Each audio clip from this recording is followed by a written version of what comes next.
Jimmy Swaggart, The Preacher, The Fall, and the Redemption. In the glowing lights of 1980s American televangelism, one name burned brighter than most: Jimmy Swaggart.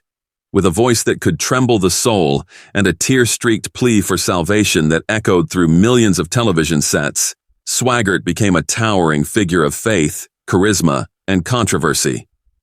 His story is not just that of a preacher. It is the epic of a man who climbed the mountaintop of global ministry, fell into the darkest valleys of scandal, and staggered forward, bloodied but unbroken, toward grace. Born into the fire. Jimmy Lee Swaggart was born on March 15, 1935, in Faraday, Louisiana, a small town steeped in gospel music, revival tents, and Southern fervor.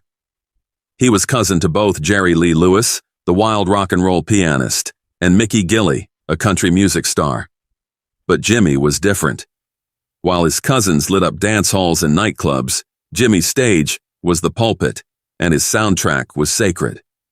Married to Frances Anderson in 1952 at just 17 years old, Jimmy struggled through the early years of marriage and ministry, living in poverty, preaching in churches, schoolhouses, and brush arbors. He had no television cameras, no financial empire, just a Bible, a worn-out car, and an unshakable call: the rise of a media empire. By the 1970s, Swaggart's raw sincerity and powerful oratory had begun attracting attention. He launched the Jimmy Swaggart Telecast, an hour-long Sunday program of fiery preaching and soul-stirring music. His style was deeply Pentecostal, anointed, passionate, and unashamedly emotional.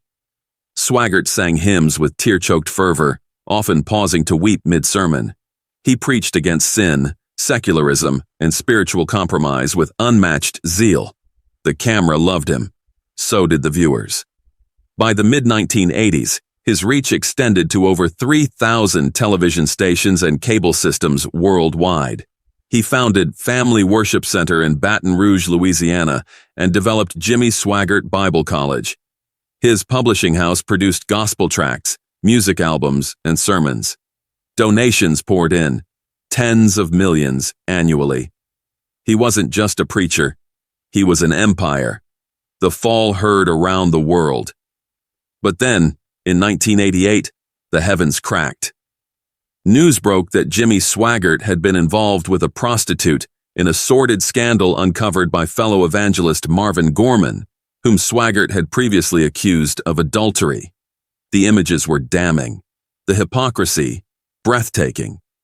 What followed was one of the most infamous moments in American religious history. Swaggart, before a national television audience, sobbing uncontrollably, declaring, "I have sinned against you, my Lord." It was a confessional spectacle, a man undone before millions. The assemblies of God suspended him and later defrocked him.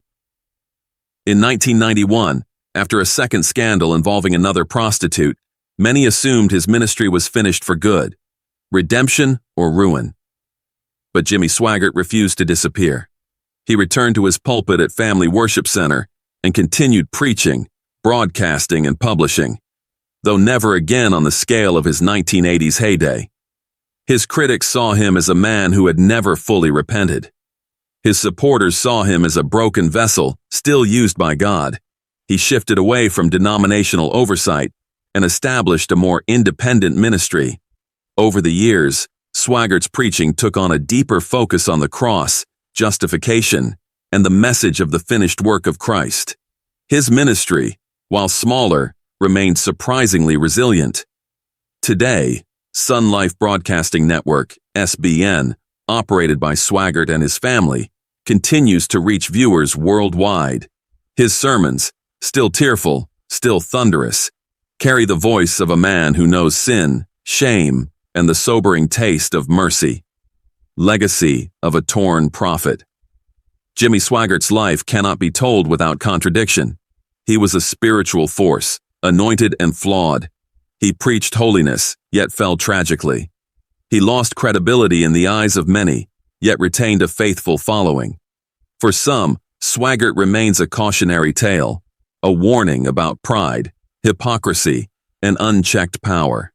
For others, he is a symbol of redemption, a living testament that even broken men can find healing in the hands of God. What no one can deny is that Jimmy Swaggart shaped the face of modern Pentecostalism, leaving behind a legacy that is as complex as it is compelling.